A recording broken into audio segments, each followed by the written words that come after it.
Hello, I'm Justin Wheeler, and welcome to this episode of Nonstop Nonprofit. Today, I'm talking with Bobby D, world champion auctioneer and nonprofit event extraordinaire. We're going to discuss how to create that golden goosebump moment and why you should maybe end silent auctions. Let's dive in.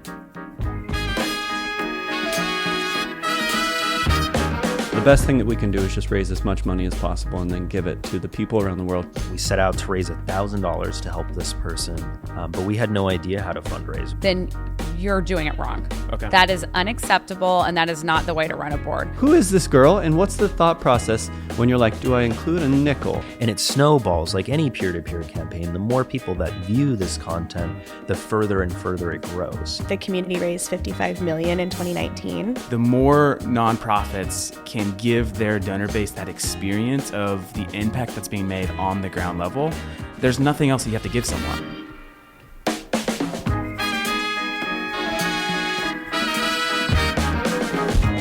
This is Nonstop Nonprofit.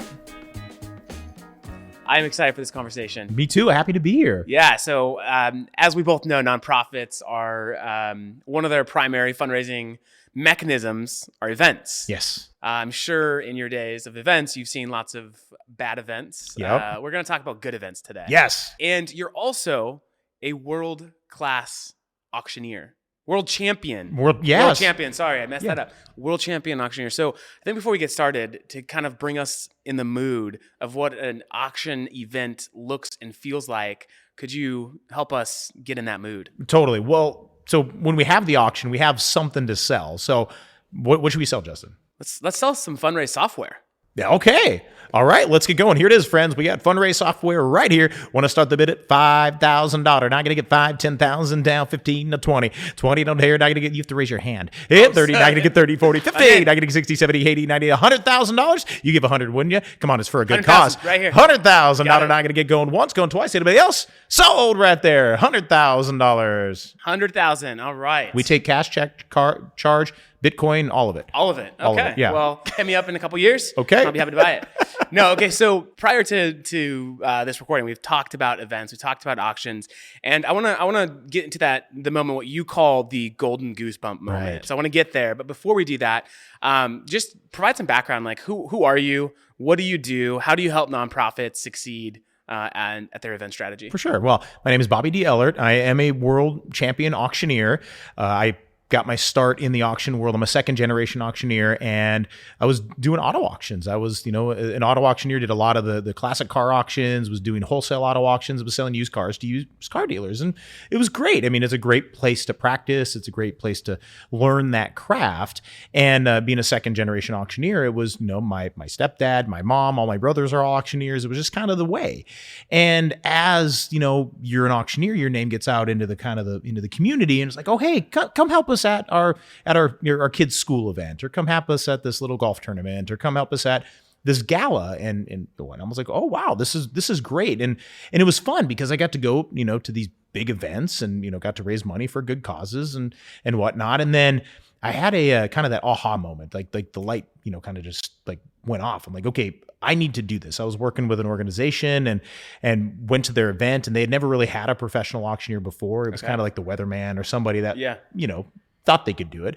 So then I get in there and I bring a whole team in. It was amazing. Like we raised like $50,000, $100,000 more than they'd ever raised. I'm well, because of you, we're going to be able to help more kids. We're helping more families, and we've never done this before. And that's so that was the moment where you're like, this skill that I've acquired over the last decade or so. Yeah. I'm going to turn it into a career in helping nonprofits fundraise. Yeah. So that's what I decided. I was like, this is what I want to do when I grow up, and this is all that I want to do.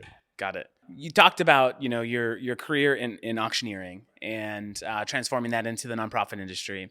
And you and I have talked a lot about nonprofit events and, kind of the good, the bad, the ugly.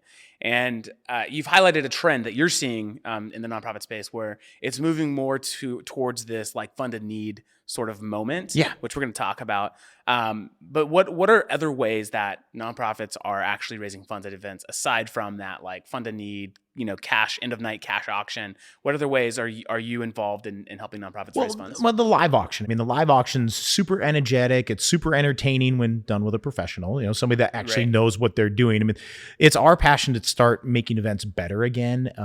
The nonprofits for so long have always used like the free auctioneer, the funny uncle, or the board member or whatnot, and they're probably really good at whatever their profession is. But you don't go look for the cheapest brain surgeon. You want to make sure that you have an expert within this, and it's when it's done right, that's where you just create this environment where it's a competitive bidding, and people are giving more than what they thought they would, and they're spending more than the value of the item, and they're really they're caught up in the moment. And we try to create that moment from happening in the live auction. So that's there, and then there's silent auctions, and everybody that has an event used to have silent auctions. So we do some work in there, and then there's revenue generators, whether it's raffles or games or something. We kind of look at the event as a whole, and we kind of find these different places to enhance the revenue. Yeah. And you've mentioned that about 1% of kind of your effort with an organization is spent on stage, actually running the auctions, and the fundraising, and the rest of it is actually in building out that experience. So can you talk to us about what is it that you do to help nonprofits throw an amazing event that's unforgettable? For sure. And the 1% is my absolute favorite part. But even more than that is working with nonprofits to help them to identify, again, the golden goosebump moment. What is the story that you're going to tell to really, tug at those heartstrings? So, crafting that message, crafting that production of the, once everybody's in the ballroom, like what does, that look like? But then we also do a lot of work with donor development, with board development, making sure that they're prepared to come and bring in their tribe, bring in their network, a lot of the marketing. So that means like you're working with like the organization and the board.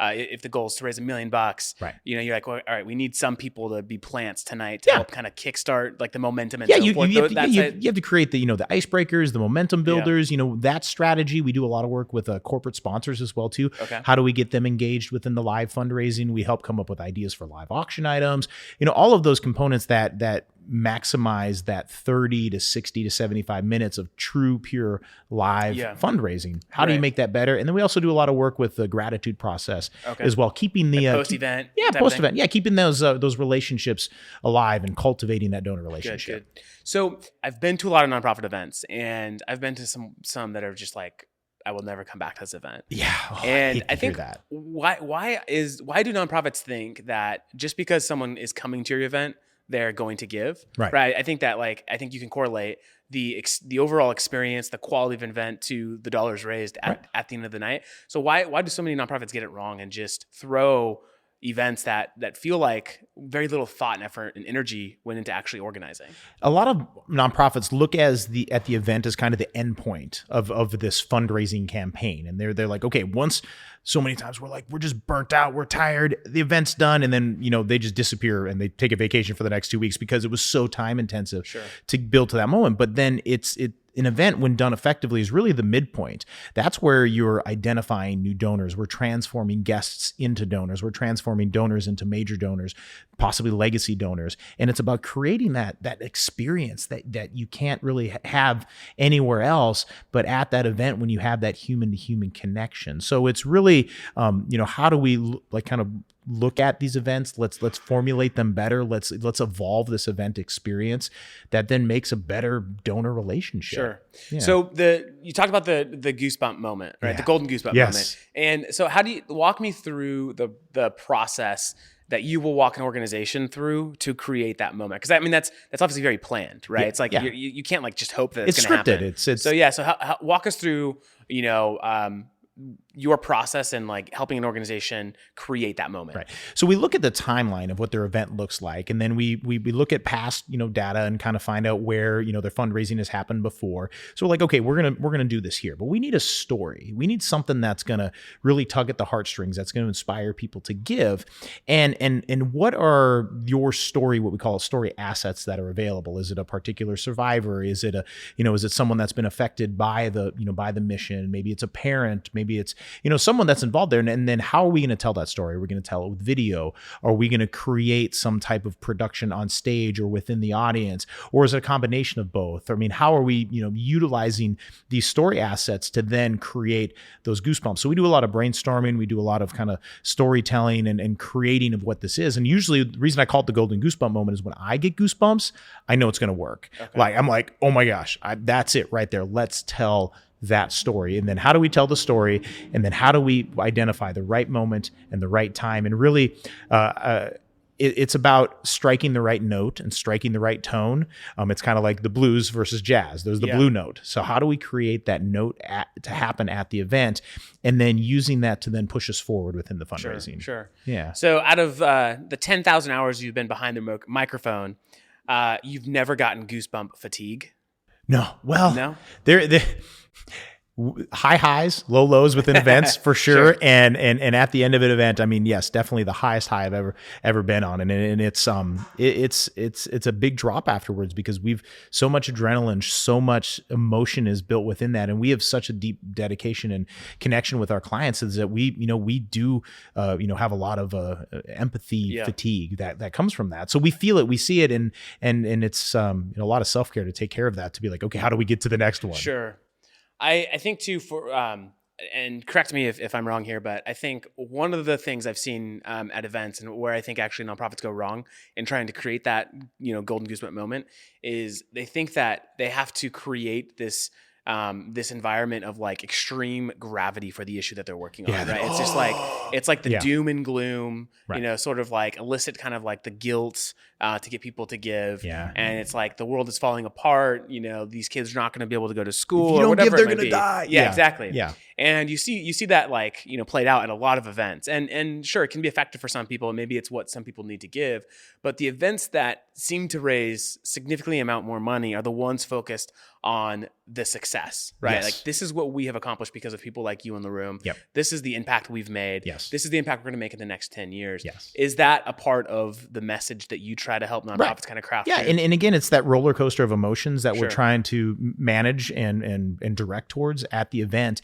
And yes, you really have to talk about, kind of the bad thing that's happening, but let's focus on the results. Let's focus on the impact. Let's focus on the solutions that are happening, and how a donor is engaged within that, and how the donor has, a responsibility, or, the helping with that. So it's then turning that like, into a more hopeful ask. Because of your donations, we're making this mission a reality. Sure. And the need's big out there, and we need this. And then that's where we build that momentum into a more hopeful, community engaging, community building ask, to where it's like, we're coming together and we're making amazing things happen. Totally. That makes sense. So there's all types of events, right? There's, and really want to focus on more like the fundraising, because you could host events for like donor nurturing and so forth. Yeah, all that. But when an organization is thinking about an event, like the cost of an event and how much they should raise, like what would you say, or what are the goals that you would set if an organization is going to spend $100,000 on event production? Right. What would be like a good return from an event? Well, I mean, you definitely want to see a 3 to 10 times return on anything. So if your overhead of an event is $100,000, you should really have that overhead covered before you walk in the door. I mean, you can do that with through sponsorships, through ticket sales, do that math, figure out how much is it going to cost to put on the event. But then now we have all the donors and all the guests are at the event. We're telling the story. We're getting ready to go. You got to create those fundraising opportunities to then that's where you're going to make your profit. That's where you're going to really build those revenues. Yeah. For the events that you've been a part of that have been successful, especially ones that you like come back and continue to facilitate, what are like the ingredients that you've seen that make the event successful? Like people coming back, people giving more money, the event raises more. What are the things that really help enhance the quality of an event? So it's really having a fully engaged board that's focused upon this event. So the board has to have a buy-in within that. The entire leadership and development team has to be focused on, okay, what is our goals with this? I mean, is it to raise money? Is it to develop new donor relationships? Is it to show some corporate sponsor love out, and develop those relationships? So getting that buy-in of everybody that this is what we're focused in here to do, and we're going to do everything to really design the conversation. And it's all about changing the conversation of what an event is. So, what is that conversation that we're having within what used to be called the cocktail hour? Now we're coining it the connection hour. How are we driving those conversations? So having that successful component there, how are we setting everything up for success in the room that night prior to the event? So then you have that, kind of that connection hour, and then you actually have the production that happens within the ballroom. And, what does that look like? What does it taste like? What does it look like? What does it feel like? What does it sound like? All of those components there, and getting everyone focused in the room that this is what we're here to do. We're here to raise as much as we can. And whether we're doing live auctions or, and doing the paddle raise, doing the fund to need, that is where you're going to really maximize your fundraising opportunities. But then also the most successful organizations that we work with then have a gratitude process built in beyond the event, to where once someone raises their paddle, how are we saying thank you? Right. Like immediately after. And there's one group that we have taken from 50,000 to this year, we're going to raise over $1 million at their event. And it's been like 7 years building towards that. But they have a hug squad that goes out and hugs everybody as soon as they raise their paddles. So it's so cool. So my paddle goes up at the event, and someone's coming to give me a hug. Right. Somebody's running over, giving you a hug. You're like, wow, it's amazing. So they're building that gratitude process, and they're showing the impact of that gift immediately, and then cultivating that relationship. And then year over year, they're showing the impact of what the event was. And then the donors are getting excited, like, oh, because I come to the event and I raise my paddle and I buy the auction items. This is a hug. Yeah. I want to continue to come back. This is a great organization. This is a great event. And this is some place that I want to bring my friends to.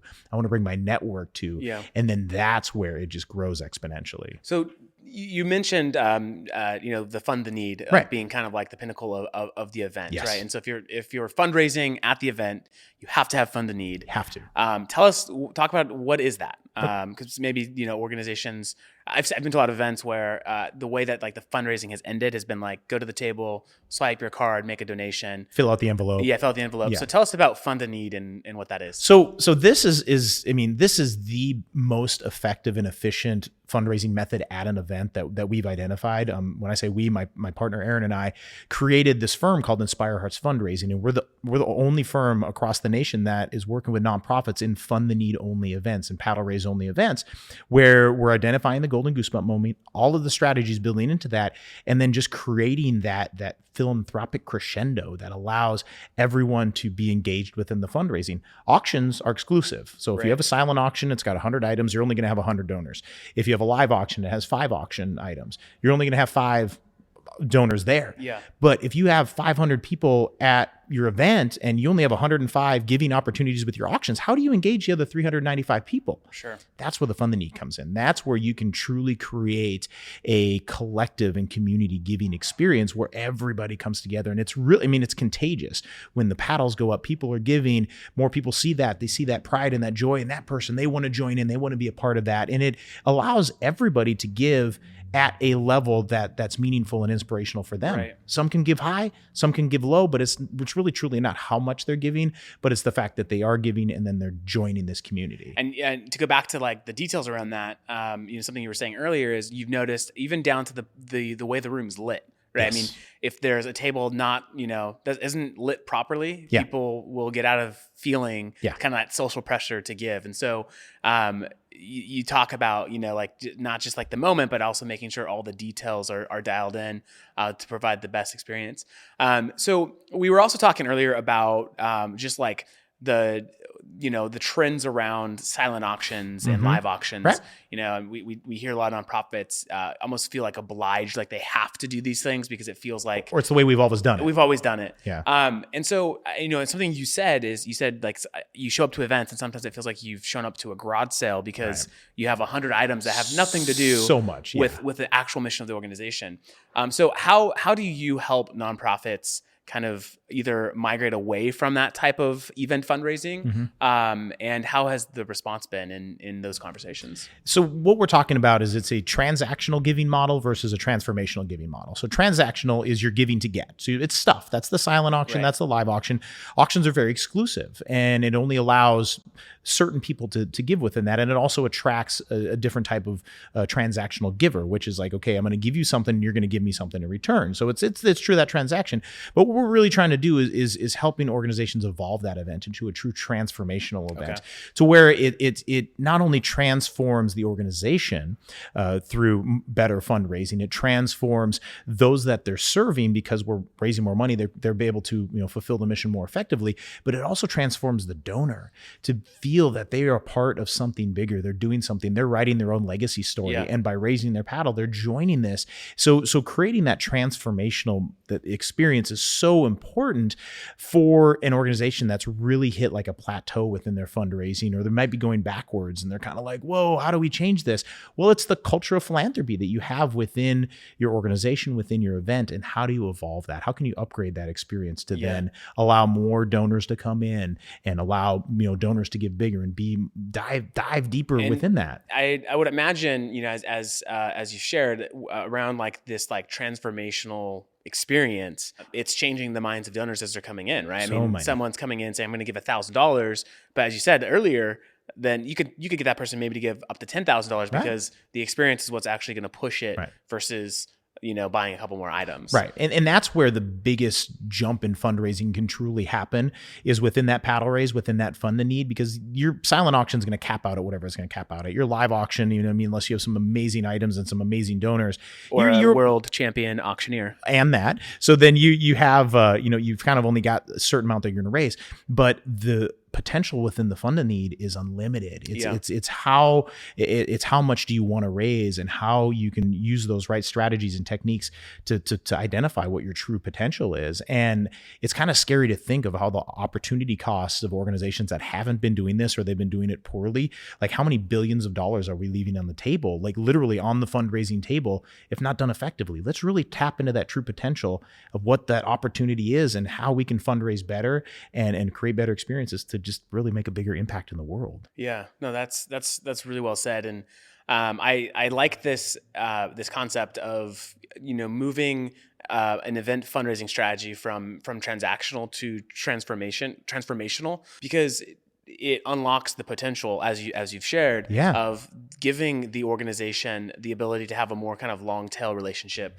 with the donor, right? It's someone that buys $1,000 ticket to something that they could buy anywhere, versus funding a kid to go to school for the rest of the year. Like that, the meaning of that's going to be very different. So much more. And creates opportunities for engagement down the road. Much more kind of more effective engagement down the road. And that's where the event, when you change the focus of the event being the midpoint or the beginning of a relationship, and then it's like, how can you then showcase the impact of that gift beyond that?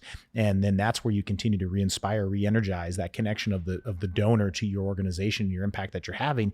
And then that's where we can move them up the ladder and take a $1,000 donor into a $10,000 donor, or a $10,000 donor into $50,000, or taking a major donor like that and then transforming them into a legacy donor, to where they do want to make a significant investment within your mission. It's amazing when it happens, and I love to see organizations that do that, because it truly can change everything. Yeah. So you've told us about the golden goosebump moment. You told us about like the kind of key ingredients to make an event successful. I'd love to hear your perspective on what are the things nonprofits should stay away from, or what are, of the 10,000 plus hours of experience that you have, what are some like mistakes that, as nonprofits are gearing up for their annual galas in 2020 and beyond, like what are some mistakes that you can help navigate, that you can share, so that organizations don't make those mistakes? For sure. So it's setting the expectations of what this event is. I mean, a lot of times organizations forget to put that this is a fundraiser. That's a gala. It's going to be spectacular. It's going to be amazing. Well, this is a fundraiser. You have to say that that's going to be there. And you have to also share, what are the activities that are going to happen? I mean, okay, if you're going to have auctions, let people know what those auctions are and what those items are, market those. I mean, you're opening a store for one day, you have to market those effectively. But what's most importantly in that is marketing your mission effectively and marketing that impact. So when somebody raises their paddle, they know what that's going to. So who are you benefiting, with that? So it's that preparation, for the event is one thing that they need to do. Events that don't do that, it just, it's a recipe for disaster. So Getting the right people in the room, proper audience development is key. So making sure that you do have the right people in the room. You don't want a ton of vendors. You don't want a ton of, corporate tables that just, send, kind of the low level staff in for a free meal. You want to, have the right audience that's cultivated and ready to give. And then looking at that story that you're telling, how you're telling it, how you're, showing the impact. Everybody's like, oh, we need to have statistics. Statistics don't sell mission. It's the stories. It's that kind of human relationship. So setting that up. And then once you've, again, identified and created that golden goosebump moment, what's said immediately after that? And so many times we hear from nonprofits who are like, oh yeah, it was great. And then our auctioneer or our asker or our board member, whoever, they said the wrong thing. And it was like a record scratch. It was, and it just takes everybody out of that moment and just destroys it. And it's where they could have raised a ton of money and people just all of a sudden are like, oh, and they just, like you said, you go to these terrible events, you're like, oh my God. So you have to have the right person to make that ask. Facilitate that conversation. Yeah. And then the right person there that can really speak your language and understand what's going on and see that. So that, is a big thing. And then the last is saying thank you. Right. A lot of times they forget to do that. And if they don't say thank you immediately, effectively, and show the impact of the gift, that donor, they might only be there for one night and you might only have one time to create that relationship. But if they give you something and you don't say thank you in an effective manner, they're gone forever. Because there's 1.5 million nonprofits out there that they want to give money to, and you're competing against all of them. So you have to have the right gratitude process. So what are, aside from like the hug concept, right? I could see some organizations have maybe a hard time deploying that strategy. Right, it's not for everybody. What are some other things you've seen to be effective at nonprofits that around the gratitude notion? Well, so we love when the paddles go up. Whether the hug's coming out, or sometimes there's events that it's like champion for kids or whatever. Then there's some medals. Sometimes there's tokens that'll get handed out. Maybe a bracelet. Maybe something that is kind of a token of that giving. The other night we were doing a private school event, and they were trying to fund the cafeteria. So then what they did is they had these baseball hats. Okay. With I helped to fund the cafeteria. So they handed out all these hats to everybody. They had a giant box of hats and it was all gone because everybody wanted one. And it was a way to say thank you and a way for the audience to feel like they were a part of that. So having some type of token for giving, once the paddle goes up is a great thing to do. But then it's also that surprise and delight afterwards for, like creating some type of experience after the ballroom doors kind of, people are starting to filter out. It's like, is there a hot chocolate station? Is there, this, or is there that? My favorite is fresh baked. Hopefully an open bar. Oh, yep, right. After parties are great. Party, yeah. Everybody loves that. But the fresh baked cookies in the valet. Okay. And you come in with a handwritten note by the kids and it just like really, really instills that spirit beyond the event. And then, it's that thing that you want to create, that thing that they'll wake up the next morning and be like, oh, that was awesome. And then they'll tell their friends about it. And then now your donors are becoming your best ambassadors as well too. So creating something cute. So aside from like the kind of like pulling at the emotional, like heartstrings, what about like our galas? Does it work well to educate? Right? Because I've been to a lot of galas where maybe like at the beginning of the program or like near the end of the program, the CEO or executive director maybe like will do a 20-minute talk on the issue. Is that a buzzkill or is that important? Totally. It used to be like, okay, more is more. No, less is more. Okay. Small remarks, impactful remarks are way more powerful than a 20-minute speech that's going to go out. And it's those little taste test, marks, because especially now, attention spans are shrinking. Yeah. So how can you capture that attention in a meaningful way? And then how can you keep that inspiration rolling? Is it little bitty videos? Is it little, remarks? Is it pictures on the screen? What is that? Because this is an opportunity you have to educate your guests that are hopefully going to transform into donors.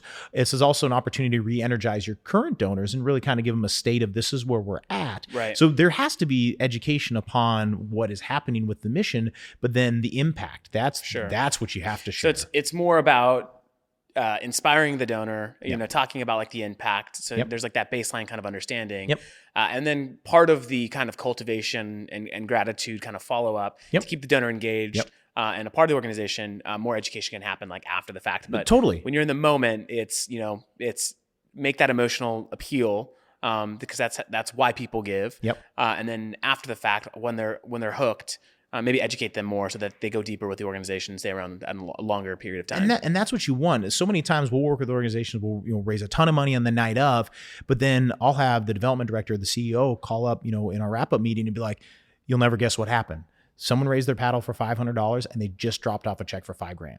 Oh, wow. And it was because they were inspired, they were motivated, to give a little bit. And this is big buzzword in fundraising world is test money. Okay. They were giving test money on the night of the event to be like, how's this going to make me feel? And then if you have that effective follow-up process, that gratitude process beyond that, it leads to bigger gifts. And then that's how you can then, move them up the ladder. And it happens so many times. They're like, oh yeah, we got a bigger gift from so-and-so because they felt so good at the event and they slept on it. They talked about it. They looked at their budget. Like, I want to make a bigger impact. I want to make a more significant investment in your mission. We're going to write a deeper check. Nice. Yeah. So as we kind of wrap up here, I'd love to spend maybe the last couple minutes hearing from your perspective on where events are going. Right. How do you foresee, the next decade of events panning out for nonprofits? For sure. What are the type of events that are going to help nonprofits win in 2020 and beyond? For sure. So what's going to happen is event time is going to shrink. Okay. Silent auctions are shrinking, if not disappearing. Live auctions are shrinking, if not disappearing. And it's moving to a more professionally produced event because we're designing that experience. We're designing that feeling. So events are going to really trend towards that. And so those organizations that are investing in that production, and then they're also investing within their fundraising with that preparation leading up to, and then having the right person there to help with the fundraising is what's going to separate the performers, the successful events from the ones that are going to probably fade away. So it's really looking at the donor experience and creating a donor-centric experience, like focusing on what does the donor want. Yeah. And then when you give them what they want, then they're going to give you what you want, which is the treasure, the time, the talent, the tribe, the connections, all of those pieces, they're going to come with that. So that's what I see. Events are going to shrink because, there's so many events that are in the world, but you have to find out how you can stand out amongst the noise. It's just very simple marketing. So what can you do to accentuate the experience? So like simply put, it's just like events are going to focus more on just an incredible experience and everything else is going to kind of be cut out if it doesn't contribute towards that overall kind of feeling of a good event, good experience, and so forth. That's right. If it doesn't add to that, forget it, and let's focus on what really matters. Yeah, because that could be scary for some nonprofits, maybe who are raising tens of thousands of dollars through these silent auctions, right? And to convince them to stop doing that and instead invest what you spent on the silent auction into a better experience, right? Because hopefully that will raise more. I can see how that could be scary for some nonprofits, but from your experience, you're seeing that it's paying off. For sure, because then you can spend, the time that you were spending on going and getting all the gift cards and getting all this stuff. It's like, let's have actual conversations with our donors that are going to attend. If you're raising $20,000 in your silent auction, how many items is that? How many hours is that? But let's have some really good conversations with major donors and other corporations. Maybe that could come in with some other sponsorship money, and you can offset that, hugely. If you having a silent auction, making sure it's strategic. If you're going to have a live auction, make sure it's strategic, and it all needs to help to build that momentum into that golden goosebump moment. And looking at, what is the return on investment of time and dollars? Where are you going to make your most money? Paddle raise, fund a need, amazing live auctions.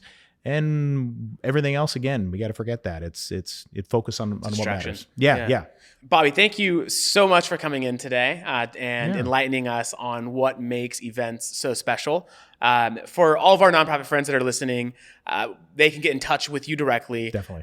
Bobby D, to basically help design their next big event. And so if you're a nonprofit looking to scale up your fundraising through events and or looking to revive an event that hasn't maybe produced the best return for you in the last few years, Bobby D is the guy to talk to because he and his team can help take it to the next level. So thanks for coming in today. We really appreciate it. Thanks for having me. This has been fun. Absolutely. Thanks for listening to this episode of Nonstop Nonprofit. This podcast is brought to you by your friends at Fundraise, nonprofit fundraising software built by nonprofit people. If you'd like to continue the conversation, find me on LinkedIn or text me at 562-242-8160. And don't forget to get your next episode the second it hits the internets. Go to nonstopnonprofitpodcast.com and sign up for email notifications today. See you next time.